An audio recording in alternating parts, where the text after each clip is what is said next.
Agora são 8h03. Espaço aberto para o Instituto Vladimir Herzog.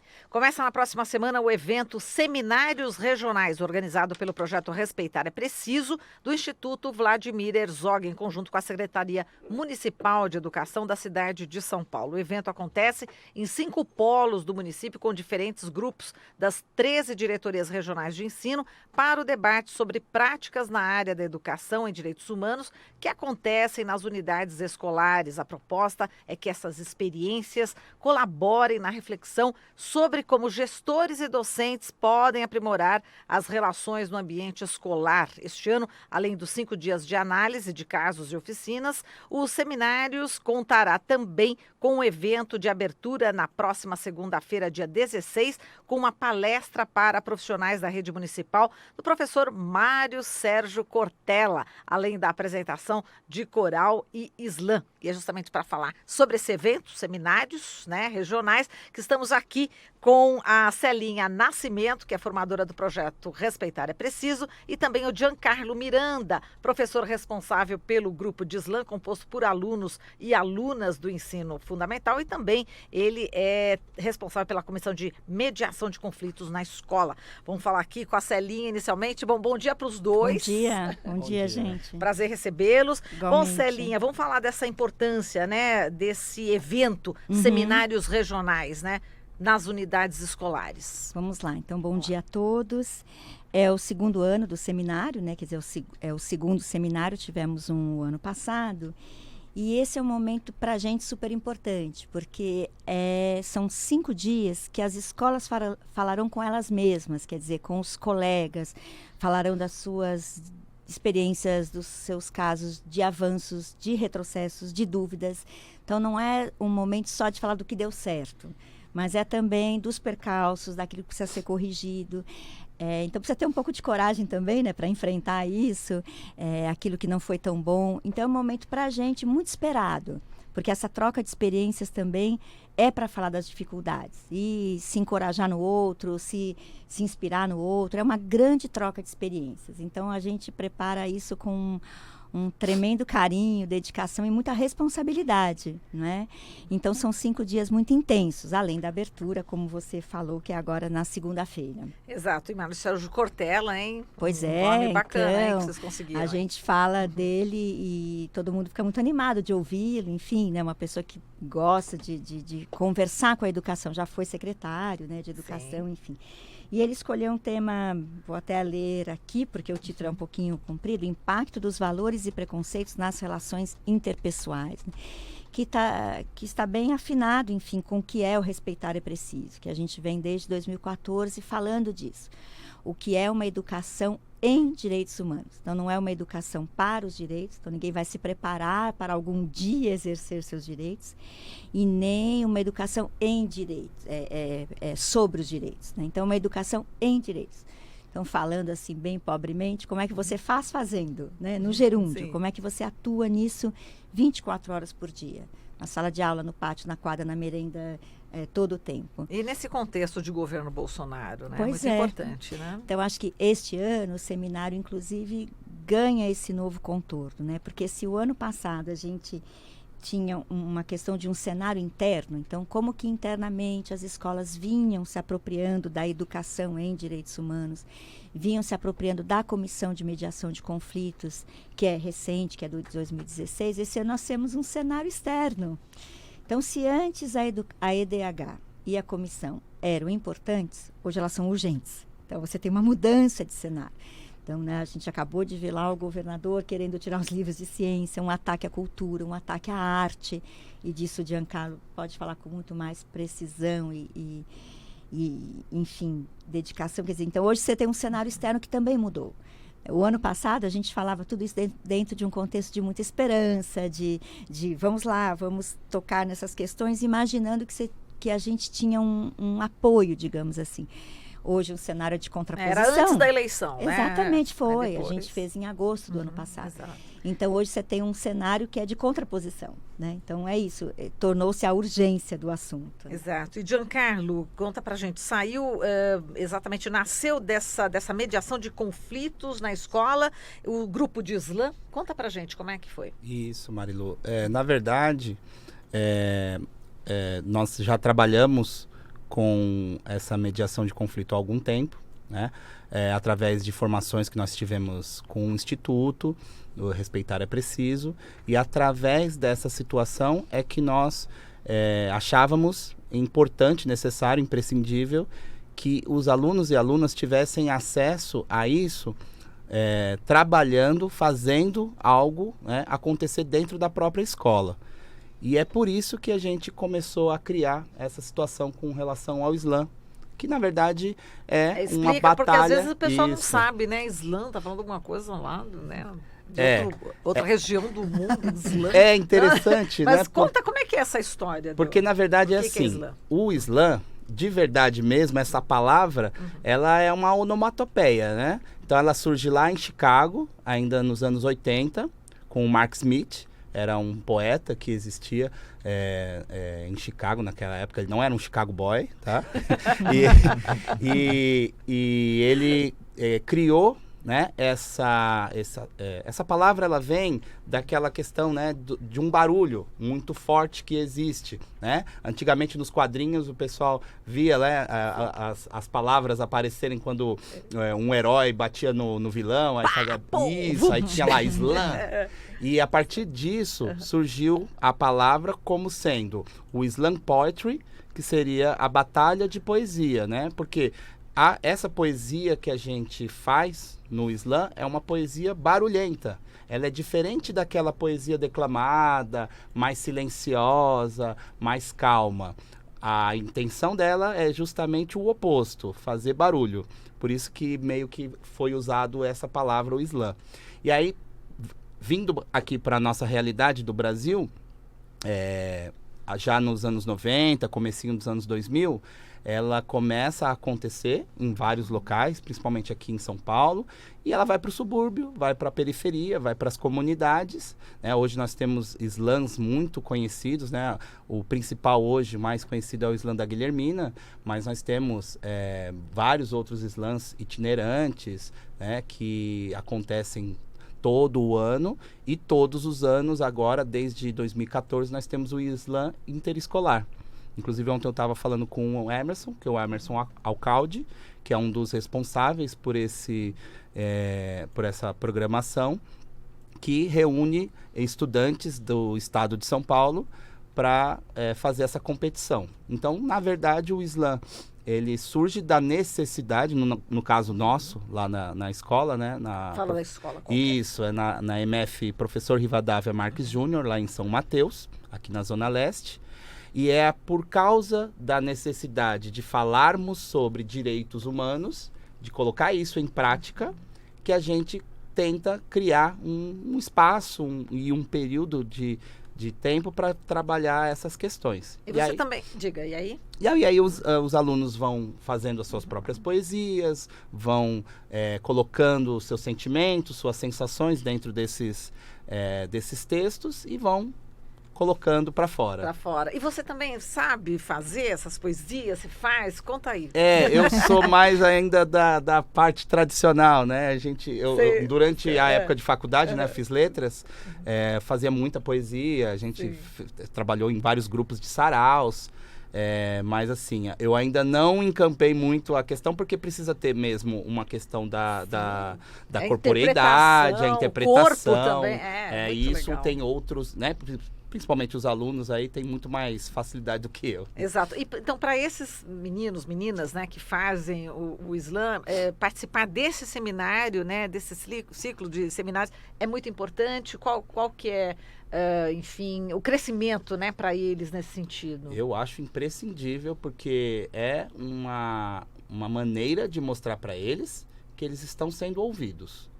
E aí, eles estão sendo ouvidos dentro da escola, eles precisam ser ouvidos fora da escola, e eles precisam entender que ser ouvido também significa mostrar que a sua luta tem real valor, né? A luta por ter alguma participação na sociedade. E isso, hoje em dia, a gente percebe é muito difícil. E não são só os problemas externos, a gente tem os problemas internos dessa garotada, né? A questão da depressão, da ansiedade, e isso muitas vezes acaba sendo notado nos próprios textos que eles realizam. Exato. Ontem, né, a gente falou bastante aqui e hoje também com reportagens a respeito do suicídio, e é preocupante. Eu queria que os dois falassem também a respeito desse tema e como é que está na escola. A gente, né, tem relatos, né, de pessoas, de jovens que se cortam, que, enfim, é uma situação bastante difícil também para vocês lidarem, né?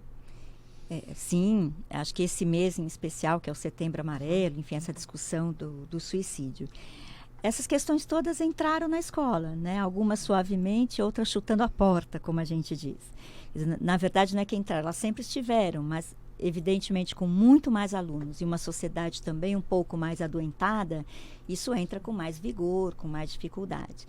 Acho que o Giancarlo está nos contando é um pouco isso. Como é que você olha para isso tudo com generosidade, com fraternidade, sendo escola, então não esquecendo que qual é o papel da escola nisso, como é que você transita com a família, né? Como a gente faz valer as instituições, eu acho que isso é importante, a UBS, o CRASO. Então a gente tem o que a gente chama de rede de proteção, que tem funcionado pouco, né? Essa acho que é uma luta que a gente pouco começou e pouco fala dela, porque a escola não resolve tudo isso sozinha, né? Então, como é que você precisa da saúde, precisa da assistência, precisa, enfim, das instituições mesmo que estão ali no entorno da escola. E, às vezes, esse entorno não funciona ou nem tem, né? Então, mas esse olhar para essas necessidades, que aparece, às vezes, como o Giancarlo trouxe, é no texto, é na maneira que se comporta, ó, essa questão da automutilação que nos pega de muita surpresa. Às vezes a gente está dando aula e você vê a criança, o adolescente se cortando ali ao vivo, né? Na sua frente, não é mesmo, Giancarlo? Isso acontece. É muito duro enfrentar tudo isso, né? Mas tem que conversar sobre. Acho que a primeira coisa, e é uma questão que a gente, na educação de direitos humanos, fala muito disso, não é para esconder. Não é para fazer de conta que não está vendo, né? E também para levar a sério, né? Porque muitas vezes tem um certo preconceito de que isso é da juventude, isso é da adolescência. Não, isso é uma dor, né? Essa dor tem que ser respeitada. Que dor que é essa? De onde ela está vindo? Normalmente, muitas vezes, infelizmente, é de uma questão econômica, sim, que vai para o pessoal, vai para os... Sim, tem a questão da idade, não neguemos esse fato. Mas é de uma vida muito dura. Tem todo um contexto social, todo um contexto né? social, de uma vida muito dura que vai se levando, que vai chegando ao limite.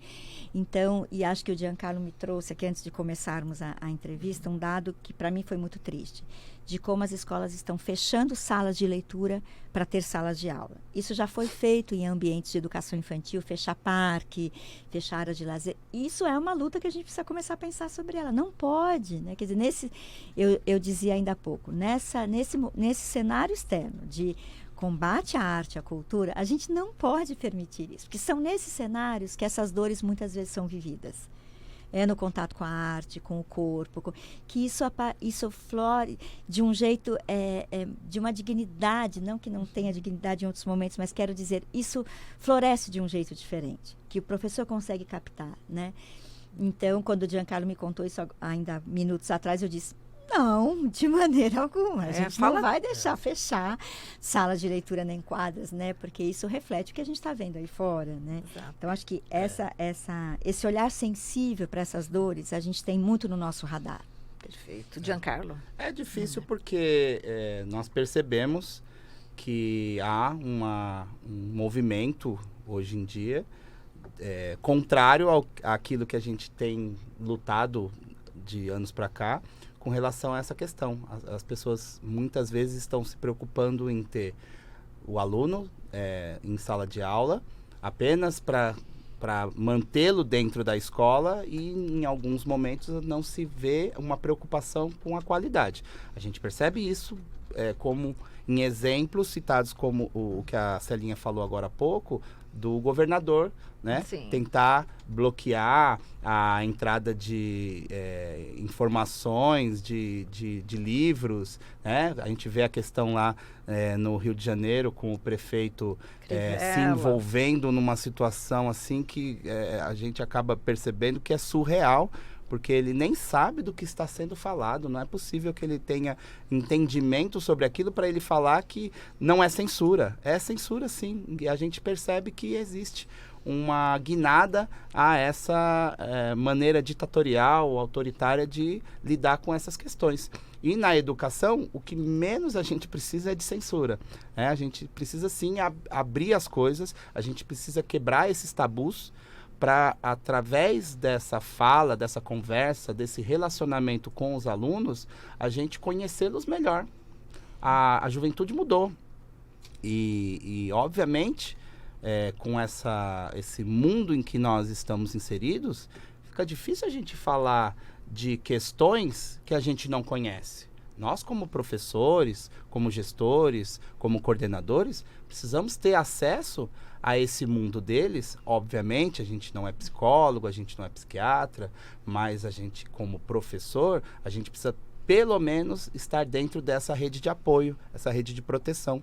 E quando houver a visualização de uma situação como essa, de automutilação, de tentativa de suicídio, de problemas pessoais mais graves, a gente tem que encaminhar, tem que conversar, trocar ideia com a família, trocar ideia com o próprio aluno, com a própria aluna. A gente vê muitas meninas tendo problemas, né? O número, eu não tenho aqui nenhum dado específico, mas se pegar as estatísticas, com certeza a gente vai perceber que o número de meninas nestas condições, né, próximas a essa situação de suicídio, de depressão, de ansiedade, é muito maior. Atinge mais as meninas? Atinge porque tem a questão do machismo, tem a questão da posição social em que foi colocada a mulher por muito tempo, e elas sentem mais. Então eu fiz um trabalho em conjunto com a escola no ano passado sobre direitos da mulher, e a gente percebeu isso, né? O quanto que o machismo está enraizado dentro da sociedade. Era até engraçado porque a gente fazia a pergunta para os meninos: você já foi machista alguma vez? E nenhum, obviamente, falava que tinha sido. Mas quando você colocava os exemplos a respeito do que é machismo, eles falavam: nossa, isso é machismo? Isso pode ser considerado algo negativo? É preciso trabalhar também essa questão com os meninos, né? Todos. Ninguém tá fora desse questionamento. Sim. E é somente questionando, conversando, divulgando, falando a respeito, né? Não adianta calar sobre as coisas, né? Silenciar sobre as coisas só faz com que elas continuem aí. Exato. E essa questão das políticas públicas que não estão funcionando, que a Celinha falou, eu acho que a escola também é um local onde os professores também podem ajudar, né? Até a comunidade a lutar, né, a reivindicar. Enfim, vocês têm também esse papel, porque é um direito, saúde é direito humano, né, assistência social, estamos lidando com direitos humanos, né? É preciso também mobilizar a meninada. Eu vejo assim, escola, por exemplo, fala de meio ambiente, mas aí em frente à escola, enfim, o pessoal corta árvores, enfim, não tem nada de verde, aquela coisa árida, né? Sim. Então, poxa, a escola não teria esse papel também? Os professores, gente, vamos lá, vamos tentar ir à prefeitura, pegar umas mudinhas. Quer dizer, podia, né, fazer também. É que a escola, acho que é o local privilegiado de discutir tudo isso com qualidade. Exato. Então, você discute essas questões que são complexas, enfim, mas você discute à luz do conhecimento, à luz de um conhecimento historicamente construído. Então, é um lugar privilegiado. Então, não vai discutir a questão ambiental só de um jeito apaixonado, também de um jeito apaixonado, mas com conhecimento. Exato. Né? A questão da saúde, por que o posto de saúde não funciona, né? E a rede municipal tem projetos muito interessantes. Então, vou citar a Visão do Futuro, por exemplo, né, Giancarlo? É um projeto super interessante, que é, de fato, de distribuir óculos para as crianças. E não é só distribuir o óculos. Eles vão até o hospital, fazem um exame, daí 6 meses voltam. Mobiliza milhares de crianças, né? Mas tem escola sem rampa.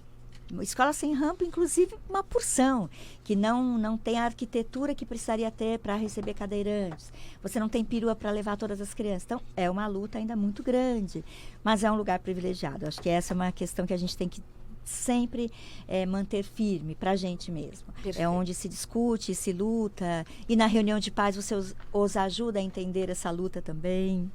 Maravilha, gente. Eu agradeço aqui a presença de vocês. Foi ótimo o A papo. gente que Muito agradece. obrigada. Nós Posso, agradecemos muito muito. rapidamente. Só para fechar, vamos Só lá. para fechar. É porque a gente teve a grata alegria aqui de ter o professor Giancarlo, mas só lembrando que na abertura a gente vai ter também o professor Vinícius com a banda de alunos ouvintes e não ouvintes, que é um projeto fantástico que ele faz com meninos bem pequenos, de 4, 5, 6 anos, no qual ele conseguiu juntar, então, alunos surdos e não surdas para tocarem juntos. É a banda Que do bárbaro. Silêncio do Coração. Então, não poderia deixar de dar esse alô aqui. Parabéns. Tá bom? E com- Obrigada. E com essa informação muito importante, a gente termina aqui a conversa com vocês. Super obrigada. Obrigado pela Agradecendo a oportunidade. presença. Falamos aqui com a Celinha Nascimento, formadora do projeto Respeitar é Preciso, e Giancarlo Miranda, professor responsável pelo grupo de Slam, composto por alunos e alunas do ensino fundamental, e também ele é responsável pela comissão de mediação de conflitos na escola.